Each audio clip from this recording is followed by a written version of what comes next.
So hello and welcome to OctopusDo. I'm Christian Ross. If you're new here, this is just a little channel about jewelry making. I've been doing it for quite some time and have learned all kinds of tricks and tips from several people that I know, and I love to pass that on. If you're new here, please consider subscribing. And after you click on subscribe, you'll get a bell icon, which is the notification icon. If you click on that, then you'll get a notification every time we put out new content. Today, what I want to show you is the continuation of our chainmail series. The last one that we did was the Byzantine link, and this time we're going to go to the next step, which is the Foxtail or box link.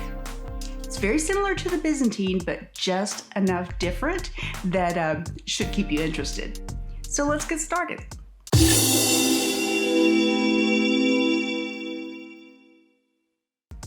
The first thing that I want to show you is the comparison between this box link and the Byzantine. They both have that flip that we talked about in the Byzantine, but there's no connector. So with the Byzantine, remember, it's 2, 2, and 2. With the box link, it's just 2 and 2.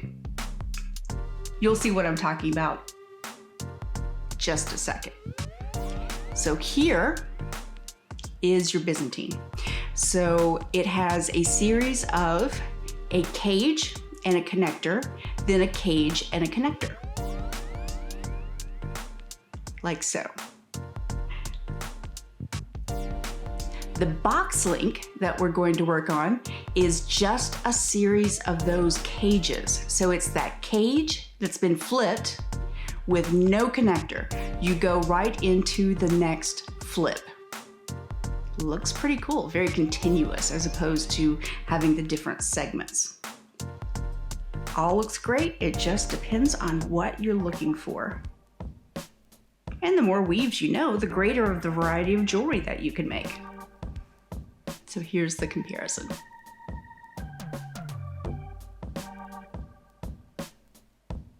Going to move our Byzantine out of the way, and let's get started on our box link.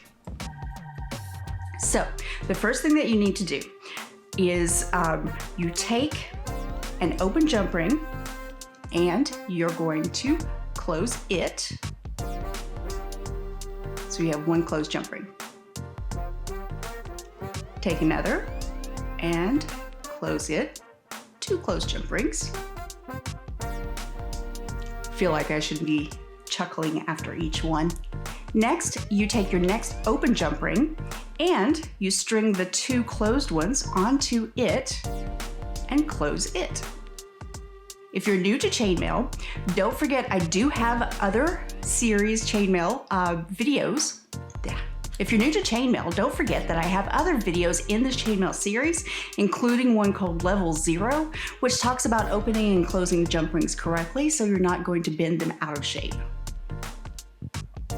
Now, back to where we started.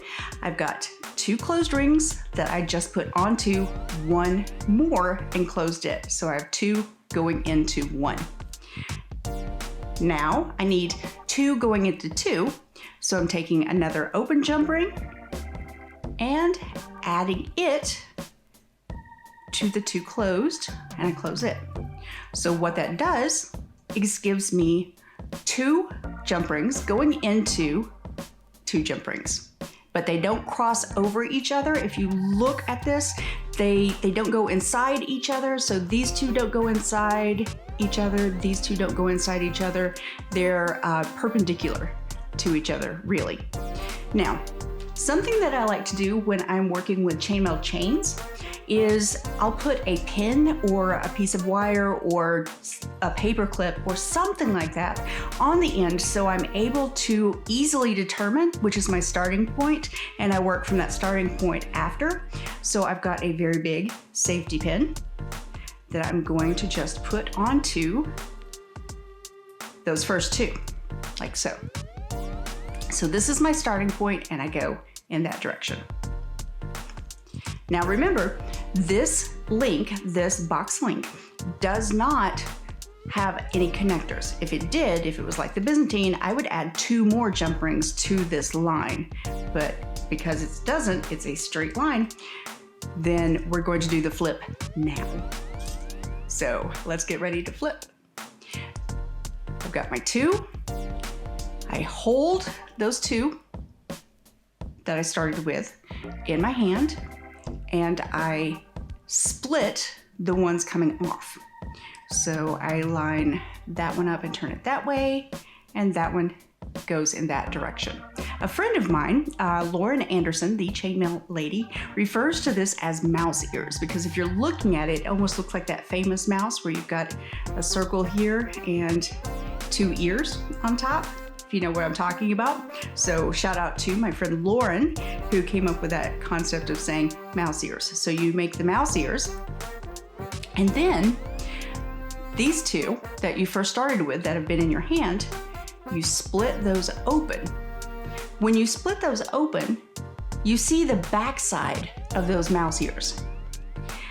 That is what you have to reach in and grab. Now to do that, you can use your pliers, you can use a beading awl, anything like that, a pin, several things like that work. But I like using my pliers, or I'll use the ring that I'm going to put through next. I'll show you that in a second. So I reach in with my pliers and grab the backside.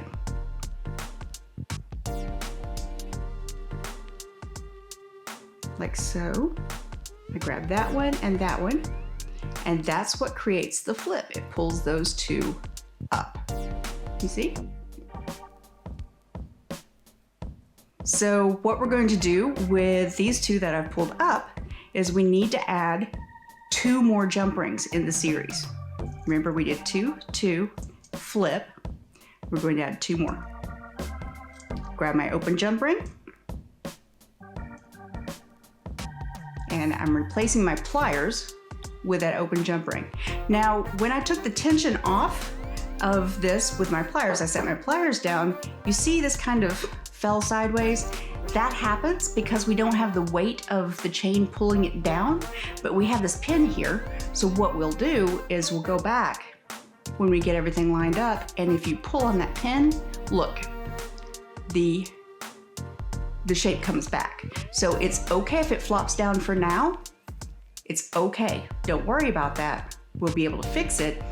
It's just gravity taking over pretty much. All right, so I put that 1 jump ring through and I close it. Then I put another one next to it and close it.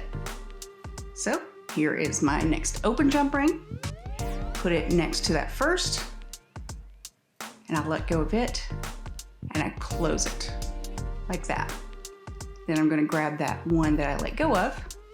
And so you can see that when I pull on my safety pin here, the cage comes back, and I've got the 2 jump rings that I just added. There we go. I could put a weight on that if I wanted to, and that would keep everything in that cage shape, but I find that just pulling on it will get it to come back, and no worries. In this series for the box chain, remember I said you have 2 jump rings, you connect 2 jump rings, and then you flip. So 2, connect 2 more, so 1, and close, 2, and close, and the next step is to flip. So this is what it looks like so far. We have the cage, 2 and 2. Now let's flip. Remember, open up the mouse ears, or open up the sides there. Split the ones that you find underneath, and that gives you access to the back side of the ears. So come in with your pliers and pull that up like so, and you pull, whoops. Okay, so you grab with the pliers, you pull on that safety pin that keeps everything together, and you see you've got 2 cages. just like that. So I'm going to continue this link. I'll go a little quicker now so you can see what I'm talking about. So you've got your cage, then you do 2 and 2. So cage, 1 jump ring, 2 jump rings, hold those together, 1,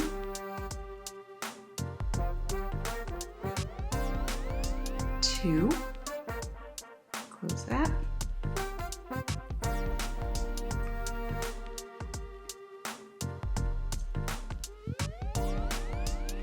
then flip.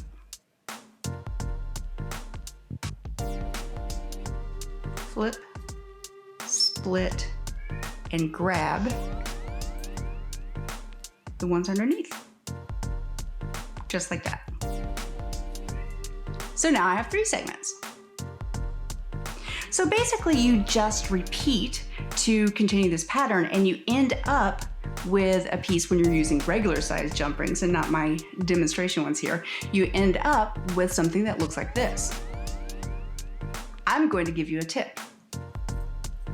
You can go a little bit faster and get done quicker and be able to make more quicker by doing a technique called speed weaving. And speed weaving in chainmail is any time that you can add more than 1 jump ring at a time to a piece, and it just makes things go faster. So how we do that is you open and close an equal number of jump rings. So again, remember, you have your open jump rings, they're all going in the same direction.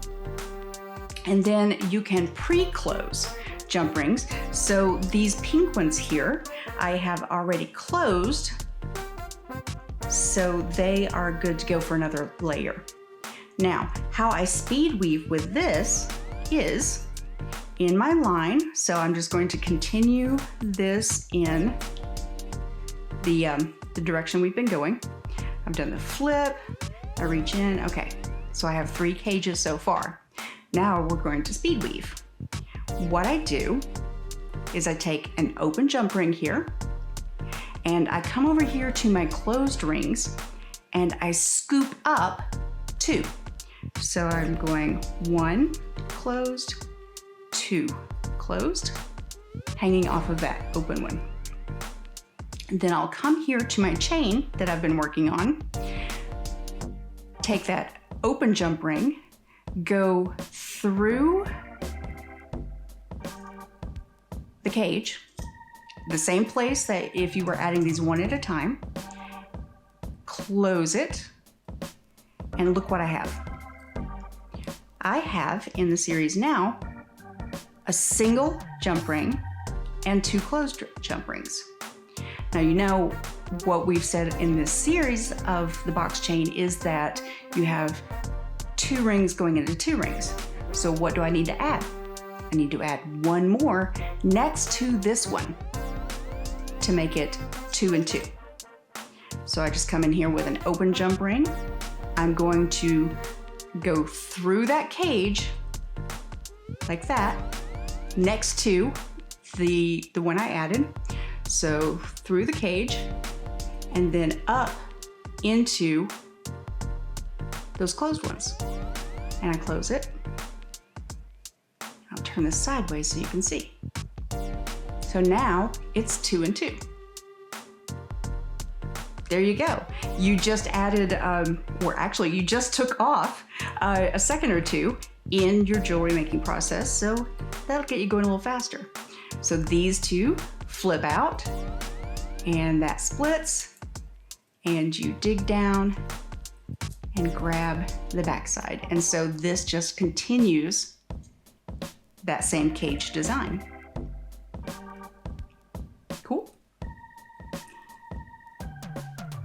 So just for a quick repetition of that, I've got an open jump ring. I come over here and use it to scoop up 2 more. So 1, 2. Then I come back to my weave and I put this open one through my cage and close it, which gives me that look. We've got 1 and then 2. And so the next step would be to add 1 more through here. And I seem to have run out of my large silver rings, so I'm going to take this pink one here and open it. Let's see, oh, I've got to get it going the same direction as the other, so open it there. So I have this, and I'm going to go through the 2 closed ones that I added next to the first one and through the cage, like so. Then close it. Shake everything out, and I've got 2 and 2. I hope all that made sense. So let's take a look at what this will look like when you're using regular jewelry size jump rings and not my giant aluminum ones. So I'll set these over to the side. Now for this particular project, I am using a different size jump ring than I did for the Byzantine that we did the other day.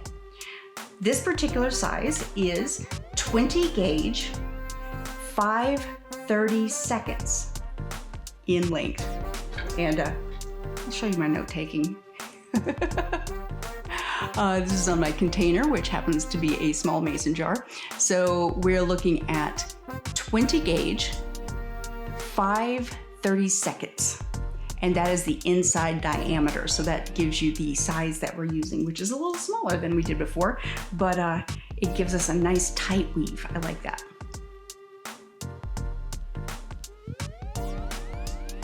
So I've made a little bit of a bracelet going on here, and I have closed a bunch of these jump rings and opened a bunch. So you don't have to wait on me to do that. And I am using a bent chain nose plier and a regular chain nose plier. And this is a small version of a chain nose plier from Xuron. It's a tweezer nose plier. Love it. Okay, where I'm at in this weave is I have flipped this last side and added 2 closed jump rings. You can see those there. So the next step would be to add 2 more closed jump rings. So I will take my pliers, pick this up. There we go, add 1 and close it.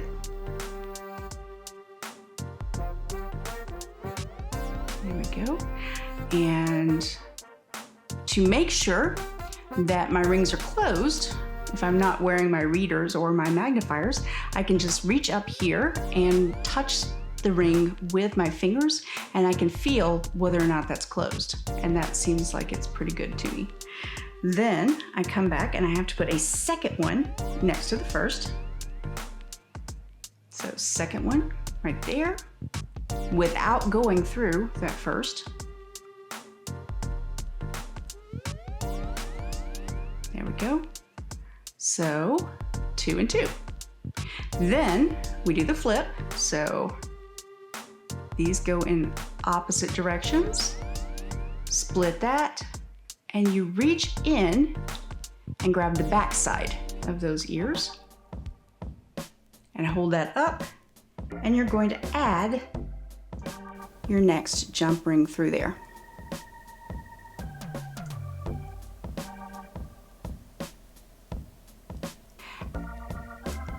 And that's all it takes.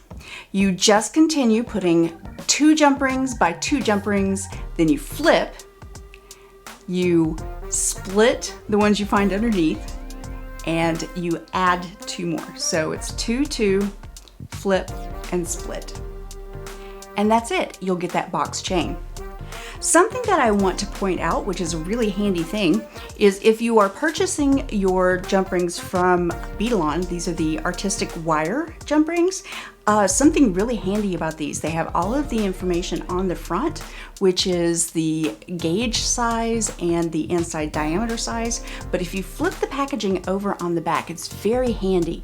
There's a list of different weaves, and there is a list of the jump ring sizes that will make those weaves. One of those is this Foxtail or box chain that we're working on today, and they list a couple of different sizes on that. So that's just a nice bonus from Beadalon, and I'll send a link for that for you guys. So I hope you've enjoyed making this box link or Foxtail, and I hope you've enjoyed the chainmail series so far.